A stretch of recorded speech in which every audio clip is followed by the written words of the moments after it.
Hi, it's Paulie here. Yeah, just was thinking about my friend Bruce. Bruce is he's actually an actor, but he's always been very active in fandom and kind of the role-playing end of gamerdom. But these days, very, very active in steampunk costuming and so on. But an actor and a bloody good one. Very funny guy, and he just has no boundaries. God damn it.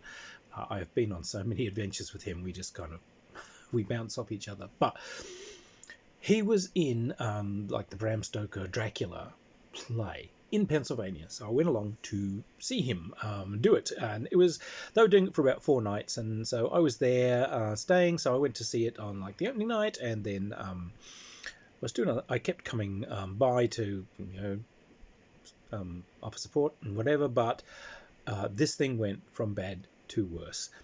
Not Bruce's fault. What had happened is the director had given an atomic buttload of money to his brother, I think it was, to make an animatronic bat, because there is a scene where this bat must fly past, and behold the bat, and Dracula will be standing where the bat was. 1 mysterious appearance. 2 mysterious appearances. But, okay. So what they've done is, from like the balcony level of the theatre, they have run a line sloping down to between the gap between the curtains at the back of the stage, and this bat's supposed to be on a trolley, and the brother is up there, and at the queue he's supposed to release this bat, so it comes down this line, and Bruce can stand there with the female lead and beside him, and Bruce can say, "Behold the bat!" and down it comes, and will disappear off stage, and there's Dracula. Fantastic plan. Anyway, so this bat was made. So it's got an engine in it that makes these wings that flap up and down badly. It goes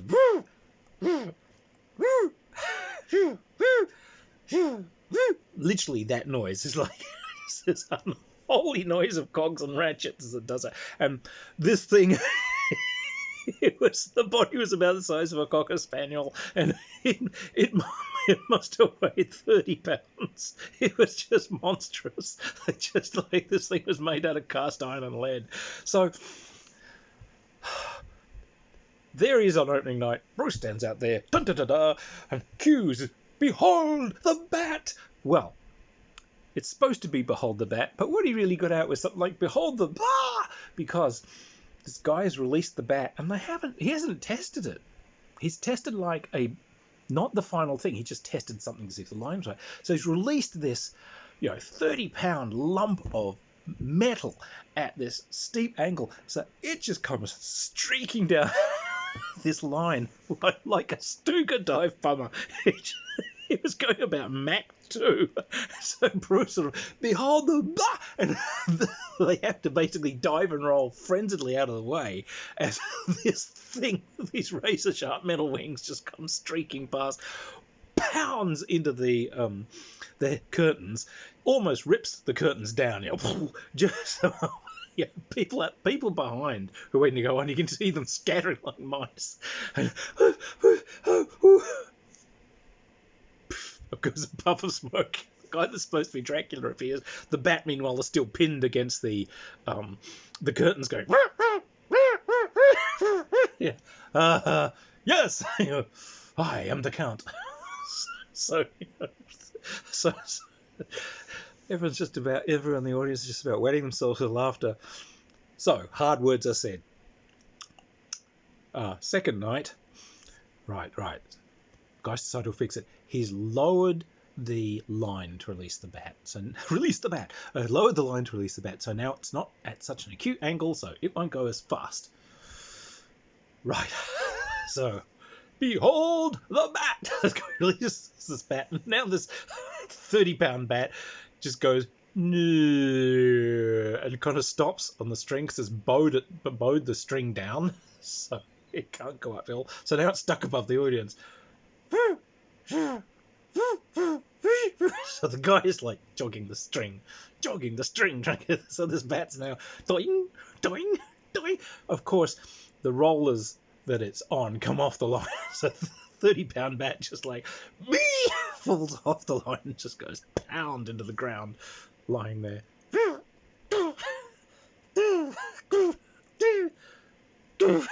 And I am Dracula. So, take 3. The bat is now put at a angle between the last 2. It's released. Behold the bat! Behold the bat! On night 3, and it comes down the line. But due to its fall the night before, it's kind of like torn the wings, and has obviously stripped the gears a bit. So this thing like, and the wings kind of bust partway through. And this mutated bat goes kind of cruising past everyone at a kind of a glacial pace. Do do do do do do do do do do. Everyone has to turn and watch the bat. I am Dracula. God damn it. Final night. Bruce is standing there. They fixed the fucking bat. Yes, they fixed the bat. They fixed the bat. Yes, we have a bat effect for tonight. Fantastic. All right. Out on stage. Behold the bat! From behind them in the curtains, what someone's done is the bat is broken. It's just got its wings stuck out flat now. Someone's basically shoved a bowl up the bat's ass. So this bat is sideways, is stuck out through the gap in the curtains, and then oriented the right way. And it's just like it's just a pole up its backside. So someone just goes, whoop, whoop, whoop, whoop, whoop, whoop. Then the thing turns sideways and it's pulled back through the curtains while everyone's facing in the opposite direction to look at the bat. Puff. I am Dracula. God fucking damn it. Oh God. He used to love messing with some of the. They got some transphobes actually attached to a theatre company, of all things. So they've been doing 2 shows back to back. Actually, they're doing a Carousel and Cabaret.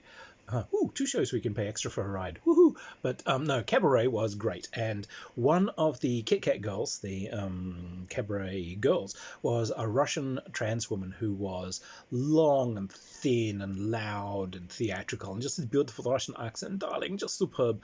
But this lady used to tuck hard so that she could fit into these kind of little tiny short outfits.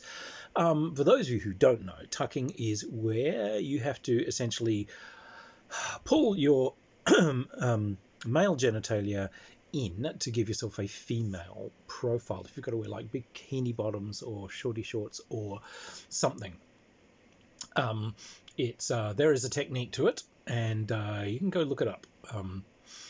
But yes, you kind of push some things into internal cavities, and what this person did, this lady would actually tape her equipment back with surgical tape so that nothing could possibly come even slightly untucked because of the energy of the dance routines. There were splits, and this lady would do like backflips and, high kicks and everything, so she wanted it to all stay. So that's good. But yes, when they were getting into changing costumes, once they were done, you could hear this wonderful woman's Russian accent. You'd hear the sound of tape stripping off and just this voice, oh, Free Willy, yeah, Free Willy, oh. But yes, there was a good old boy for one of the other shows that they were doing, and what was it? It might have been A Streetcar Named Desire, actually, but like having these gays and whatever attached, which is why you went into theatre. Anyway, so Bruce just liked to mess with the guy. There was a scene where Bruce's character is supposed to be having a shower. So on stage what they've got is a big sheet of frosted glass sort of sideways to the audience. Bruce is supposed to be behind that, and you just wear like flesh-coloured underwear, and there's a shower head and everything there with a sound effect, and they've just got some silver thread and a blower, so it looks like water's going down, and through the frosted glass you've got his silhouette, so it looks like there's someone having a shower behind the inside a shower cubicle. The other character comes on and has a talk with this guy, and there's dialogue and whatever, but of course what Bruce actually did was he went out actually naked behind the frosted glass, so when homophobe guy comes out to, deliver his lines, you can just see this fully naked actor behind there. And of course, the actual scene was the guy having the conversation is supposed to be uncomfortable. So it's like method acting 101. So here's my equipment. Oh, God, it was funny. There's a lovely guy, Glenn Wooten, and Glenn is the husband of Terry Smith, who's she's a comic artist. She's actually one of the people who kind of founded doing furry pinup art, really good girly pinup art. She's the original. She's the one that kind of started doing this, and still the best. But Glenn runs convention art shows. He runs the art show for San Diego Comic Con and things like that. He's a nice guy, but he's kind of, always seems tired and no excitement. But he'll end up as the auctioneer for art auctions and these things. And Bruce and I together have had to step in and kind of push him out and take over with it, because he'll be there. It's like lot not number 22. Oh, starting bid is 50. Do I hear a 50? Oh, okay. Oh, well, I guess we'll move on. I'm like, no, man, that's not how you do it, for God's sake. There's a phone call for you. What? There's a phone call for you. Where's it from? Argentina. You got to say, Argentina. Yeah, go get your phone call from Argentina. It's at the front desk. We'll take over. So we just push him out. We take over these things. And, you just sit there. And the next bid up for auction is, I'd look at this picture and like, I don't know. Bruce, what do you think? Send it to him to look at. No, I've seen what these people are bidding. No, I just don't think they're worthy to see it, not with what they've been bidding. No, I just don't think we'll even show it to you. And so, whoa, come on, show it to us. No, I really don't think so. Oh, come on. What do we bid to let us show you to you? So, $1, $2, $5, $10. This all goes to the charity for the convention. So it's like finally get people to bidding to actually have to show you what we're doing. And with some of the items, you get people come out of the gate and they'll have like, 100, 200, 300, they'll get really aggressive, and then I'll start slowing down, 50s, 20s, 10s, 5, and then really slowing down, and we'll be sitting there with like, there's $585, okay, I have 580, sir, 580, 585, 585, sir, back to you, 590, do I hear 590? No. You're going to let him beat you? $5. Everyone here hanging on to this struggle. They've been watching this drama unfold, but you're letting him beat you for $5. That's just terrible. That's a tragedy unfolding. Really, I feel. Sorry, I'm going to have to pass the mic over to Bruce here. It's like, I'm going to go and have to think about this. And Glenn would come back. You can't do things like that. You can't do things like that. So, Glenn, we made the auction funny. We've also quadrupled the amount of money you've made. Oh my God. Oh, Bruce. He ended up doing a lot of really good costume work. Now, I have a friend called Richard. He and Bruce are good friends, and they went to. They have always done a lot of really good costume work, but they went to some steampunk conventions and they found that there's a lot of potential for good work, but there weren't that many people, what would you call it, pushing the boundaries.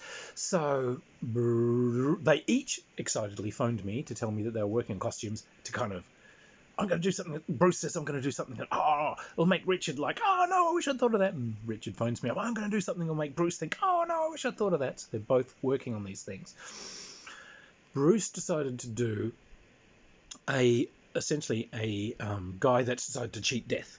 So, dressed in this immaculate Victorian funereal suit, the suit that you would be buried in. He's given himself cadaverous stage makeup and everything, so it's just sort of drained of colour, big hollows under the eyes, pale lips and everything. And there's a particular type of top hat that you were buried in. It's shorter so that you'll fit in the coffin. So it's kind of a truncated top hat. So he's given himself one of these. But what he's made is a framework, a powered exoskeleton for his body. So the idea is he's cheated death, he's died, but he's kept himself going. So he's made this wonderful brass exoskeleton. Bruce is a brilliant engineer. So all of his limbs and everything's all encased in this, and he's got a rib cage and everything in this, all clamped outside the suit, and he's put sound equipment in. So as the pistons and so on expand and contract in this, it goes, and there's little smoke effects that jet steam and so on as it moves. He's got a coffin-shaped battery on the back, big battery, which has like Jacob's ladder and everything on the back of it, so sparks going up, and he's got these wires running up to big kind of electrode, big brass bolt electrodes he's put in his head and so on. So there is, he's keeping his own nervous system and everything going with this battery, and he's got this powered exoskeleton to keep him going. So that's his idea.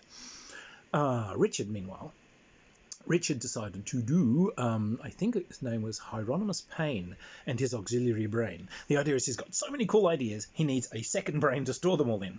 So he's made himself a top hat, but the cylinder is clear, and it holds sort of bluish fluid, and it has a big plastic brain floating in it, and there's bubbles coming up in this, and there's all these wires running out of the brain into wire packs, and then these wires run down to a backpack which powers his auxiliary brain for keeping all his extra cool ideas in.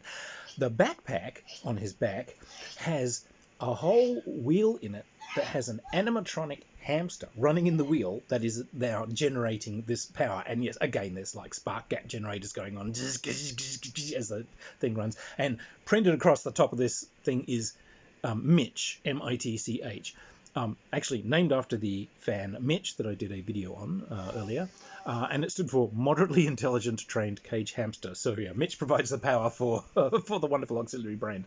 So yes, these two idiots got to turn up and behold each other's amazing engineering, and yes, you will find often when they'll do a new show on cool costumes and out for San Diego Comic-Con, you'll usually see these guys in shot walking past. So yeah. So anyway, Bruce is still out there, still a right royal pain in the ass, and still a damn fine partner in crime.